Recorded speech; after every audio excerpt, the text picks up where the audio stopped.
Assalomu alaykum. Bugungi videoda sizlarga Kanadadagi xizmat izlaydigan to'rbatlarni tanishtirib chiqmoqchi. Oldingi bir necha videoda Kanadaning xizmat vizasi to'g'riliq so'zlagandim. Ya'ni mushu avval Kanadadagi biror shirkat yoki o'rinninki sizni ishga qabul qilganlik qog'ozi, ya'ni job offer letter deb qo'yamiz. Shu qog'ozni olgandan keyin shu orqali Kanadadagi xizmat ijozatnomasiga iltimos qilamiz. Andan keyin shu ijozatnomani olib Kanadaning xizmat vizasiga iltimos qilamiz degan edim. Agar birinchi qatim videolarımni ko'rayotgan bo'lsangiz, abone bo'lishni unutmang, barmoq belgisini besib qo'yasiz. Rahmat. Eng oldi bilan sizlarga tanishtirdiğim hamda kuchli tavsiya qildiğim JobBank, ya'ni mushu JobBank veb-sayt odatda sizlarga har qatim video ishlagan chog'da ochadigan CIC veb-sayt hukumat to'rbetining ichiga kirib, jobs, ya'ni xizmatlar degan yana bosanglar, mushu JobBank degan to'rbetiga kiradi. Bu to'rbetdagi uchurlar boshqa to'rbetlarga qaraganda eng ishonchli, eng keng ko'lamda, ya'ni cho'ng shirkatlarniki, hukumat o'rinlariniki ham yaniki uchurlari bor. Ondan keyin bu to'rbetda siz xizmat iltimos qilgandan keyin ko'pincha hollarda sizga cho'qim bir ya olamiz ya olmaymiz degan javob keladi. Shu tarafini men eng yoqtiraman. Uchurlarimi bir qadar tafsiliy, ya'ni qanday iltimos qilish yo'llarini aniq ko'rsatilgan, ba'zilari shu yerda o'zininki email, ba'zi shirkatlarniki xizmatga iltimos qilish usuli shu shirkatninki to'rbat adresiga kirasiz yoki bo'lmasa ishlar aniq ko'rsatib berdi, yo shularga aniq bir email adresi bo'lamdi yoki cho'qim mashina bir narsa bor. Bu xizmat izlash to'rbetidagi uchurlar asosan bir qadar tafsiliy, ya'ni qanday iltimos qilish jarayoni deganda hammasi aniq yo'ritilib berilgan. Masalan, yo cho'qim ularniki email adresi orqali iltimos qilamdi yoki shu shirkatninki yoki organninki to'rbat adresiga kirib bo'lamdi. Aniq yo'llari ko'rsatilgan. Hamda hukumat organlaridagi bir qism xizmatlar bo'lsa qanday desa, ularniki aniq yozib qo'yilgan bo'ldi. Kimlar iltimos qilishga bo'ladi degan yerga aniq rad tartibi bo'yicha yozib qo'yilgan. Ya'ni eng avval xizmatga o'rinlashtirdig'ini mushadagi veterans deb qo'ydi. Ya'ni mushu armiya sepida xizmat qilganmi, qilmaganmi degan tarixiy baloga birinchi bo'lib yo'l beriladi. Andan keyin Kanada fuqarolariga, ya'ni mushaniki pasportini ep bo'lgan yoki mushaning pasportidagi kishilarni avval o'ylashidi. Andan keyin mushadagi mangulik o'ltiraqlashuvchilar, ya'ni ko'chmanlar shu tartib bilan shunday keladi. Ya'ni chet ellik ishchilar bo'lsa shu ratniki eng oxirida. Shunlashqa tirmishib sinab beqishimiz kerak. Men shu to'rbatdagi boshqa videolarni ko'rib chiqqandim. Chet eldagi kishilar Kanadaniki xizmatlarini iltimos qilgan chog'da to'rdan qanday iltimos qiladi desa, kuniga o'tir hisob bilan 100 xizmatga iltimos sunadi ekan. Bir oy ketamdi, 2 oy ketamdi. Hech kim bilmaydi, lekin sinab boqmay turib bilmaymiz-da. Shunlashqa mo'laniki cho'qim to'xtamay tirishib beqishinglarni, orqa-orqadan sinab beqishinglarni tavsiya qilaman. Cho'qim bir javob chiqadi, to'xtamay tirishsangizlar. Ikkinchi bo'lib tavsiya qiladigan to'rbat adresi www.indeedchekit.com. Bu to'rbatdagi uchurlarni intayin keng doirada hamda iltimos qilish usuli bir qadar oddiy, ya'ni bir JobBank degan bu veb-saytga o'xshash har xil bo'lmaydi. Ko'pincha hollarda mushu Indeed degan job veb-saytga o'zimizningki resume, ya'ni o'zimizningki tanishtirish qog'ozi deymizmi? Ishlagan xizmat tariximiz ham nimamiz bor. Shu resumeni shu Indeed to'rbatiga bir qatim kirgizib qo'ysangiz, xizmat ko'rish jarayonida hammasiga shu oldin tayyorlab qo'ygan resumeni ishlatsangiz bo'ladi. Ya'ni demakchi, siz bir qatim saqlanib qolgan shu material bilan har bir qatim ko'rganingizda apply, ya'ni iltimos degan xatni bilan besib qo'yib ketaverasiz. Shunlashqa bir kunda 100 xizmatni izlash degan hech qancha gap emas. Yana bir Monster deydigan veb-saytim bor. U veb-sayt mana shundaq. Bir qatim o'zingizniki materialni kirgizib qo'yasiz. Andan keyin shu xizmatlarni ko'rish jarayonida siz bir-birlab hammasini ko'rib, "Mana xizmat bo'ladi ekan" deb o'zingiz xohlaganda apply, ya'ni iltimos deganni besib bilan qo'ysangiz, avtomatik holda o'zingizniki materiallarini shu shirkatga evatilib bo'lgan bo'ladi. Qanchisiga keldik? 4-chi. 4-chisiga sizlarga Kijijini tanishtirmoqchi. Bu Kijiji veb-sayt. Kijiji to'rbeti, buningda hamma doiradagi uchurlar bor. Xizmat uchurlari emas, hamma doiradagi uchurlar bor. Aslan qandoq deganda shu uy ijarasi deymiz, oladigan, sotadigan, ish qilib cho'ng hajmdagi shu o'zingizniki turayotgan shaharning o'rnini kirgizsangizlar, hamma uchurlar chiqadi. Masalan, o'zingiz Kanadadagi ma'lum bir shaharni nishon qilib, shu shahardagi xizmatlarga qarab boqay desangiz, o'zingizniki shu turishlik o'rnini, shaharning ismiga o'zgartirsangizlar, shu shahardagi hamma uchurlar chiqadi.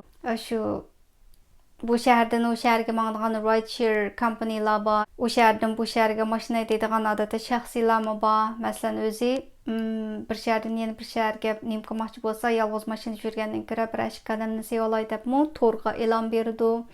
Anandaki yutib ketgan narsalarni izlaydiganni, nurg'un yutib ketgan do'stlarini hatto.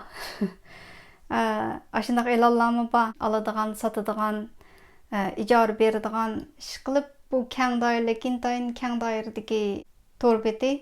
Meniki nurg'un vaqtlarim odatda Kijijining ustida edi. U bir narsani ko'rib boqman, qanday haqsiz narsalar bor, haqlar olmagan narsalarni haqsiz deb to'rda e'lon chiqarib qo'ydi. O'ziniki ishlatmaydigan narsalarni haqsiz beradigan. Ashundoq e'lonlarmi bir qadar ko'p. Anandan faoliyatlar bor. Har xil communitylar o'zlariniki qilgan faoliyatlarini shu Kijiji to'rininki shu community activity yoki misol shu harakat deymizmi? Faoliyat deydigan shu turiga o'ziniki e'lonlarini chiqarib qo'ydi. Faoliyatlarniki e'lonlari ish qilib, nurg'un narsalar bor. Xizmatlar emas, hamma nima chiqadi. Hamda shunga o'xshash to'rbatdan yana birisi bor, uning ismi Craiglist. Craiglistda mashindaq oladigan, sotadigan xizmat uchuri, xizmat oladiganga, xizmat ehtiyoji borlar, xizmat odam ishlatadiganlar. Doirasi intayin keng. Undan boshqa yana eng muhimi sizningki bir profil, sizningki bir arxivingiz bo'lishi kerak. Hamda bu bizningki Uyg'urlarda mavhum ismlarni qo'llanadiganlar jiq. To'rda hech nimasini topqilib bo'lmaydi. Odamning o'zini, rasmini ko'gil olmaydi. Hech nimasi yo'q bir kishilarimiz bakchiq. Kanadada undaq emas. Kanadada masalan biz hatta o'qituvchimizningki ismini kirgizibmi, shuningki burun qaysi o'rinlarda ishlagan deb shu arxivlarini ko'ra olamiz. Masalan, meniki ismimni shu LinkedIn deydigan to'r adresiga kirgizsanglar, shu meniki nalarda, qaysi yerlarda qanday xizmat qilganligim, qanday xizmat tajribalari bor degandek uchurlarning hammasi chiqadi. Shunlashqa meniki tavsiyam Uyg'urlar o'zinglarniki haqiqiy ism familiyasi bilan to'r dunyosida bir ish qilinglar. O'zinglarniki shu to'r dunyosida qilib o'tgan, ko'rayotgan mazmunlaringlar, tarqatayotgan uchurlaringlar, siyosiy englar degandek hammasini ifodalab berdi. Masalan, siz bir xizmatga ehtiyojli bo'lsangiz, xizmat izlagan vaqtida ma'lum bir shirkatga xizmat iltimosingizni sunsangiz, sizningki materialingizga qarag'uchimi ismingizni kirgizib, Google'ning ichiga kirib, LinkedIn deganning ichidan bir profil, sizning arxivlaringizni, nima ishlarni qilgan, qanday bir odam, bu rasmlaringizni hammasini ko'rib biqib, anandan mahadan ishlatishga bo'lamdi, bo'lmamdi deb anandan keyin o'ylashgandan keyin yana bir muncha uniki proses jarayonlari bor. Masalan, telefon orqali intervyu qiladi, 100 tirani imtihon, telefon orqali 100 tirani imtihon, video orqali 100 tirani imtihon, bir muncha imtihonlarni ib bo'lgandan keyin anandan keyin sizga ma'qulmi odamni qabul qilsak bo'lg'udak deb rasmiy holda bir official, ya'ni professional official letterdan birini chiqarib berdi. Ya'ni palonchi deb sizniki aniq ismingizni yozib, sen bizning shirkatga ishlasang bo'ladi, munchinchi aydan munchinchi kundan boshlab kelsang bo'ladi deydigandek bir xatni chiqarib berdi. Qo'limizga erishgan shu xat orqali anandan keyin xizmat ijozatnomasiga iltimos qilamiz. Navoda xizmat ijozatnomasini ola olsak ham, bu xizmat visi deganiga rad qilish nisbati yo'q. Xizmat ijozatnomasini oldik deganlik, bu davlat sizga mening davlatimga kelib ishlasang bo'ladi deb ijozatni berib qo'yib, o chaqda vizangizni rad qilib o'tadigan ish yo'q, cho'qim berdi o chaqda. Muhim bo'lgan narsamiz, bizniki eng ehtiyojli bo'lganimiz, ya'ni shu ma'lum bir shirkatniki sizni ish qabul qilganlik qog'ozi degan gap bo'ladi. Anaqa bo'lsa, mushunchalik so'zlab turay, vaqtinglar chiqqancha shu to'rbatlarning hammasini bir ichib ko'rib beqinglar. Endi bundaq to'rbatlardan bir-birlab izdashninki o bak avorchilikkan yoki bo'lmasa o'zinglarningga bir muqim nishoni bor degandek bo'lsa, shu shirkatningki to'rbatning o'ziga kirib, ashlaniki career deydigan nimasi bor. To'rbat adresiniki career, ya'ni xizmatlar, ya'ni opportunity, Uyg'urchami, inglizchami hammasini aralashtirib gapirgan bo'lib topolmay qoldim bu gapimni. Xizmat ehtiyojli bo'lgan uchurlarni chiqarib berdi. Masalan, olib olsak, Kanadadaniki Air Canada. Kanadaniki bir aviatsiya shirkatida ishlagansiz bo'lsa, shu shirkatning o'ziga ham kirasiz. Qaysi shaharlarda qanday o'rinlarga ehtiyojli deganga shu nimasi aniq chiqadi.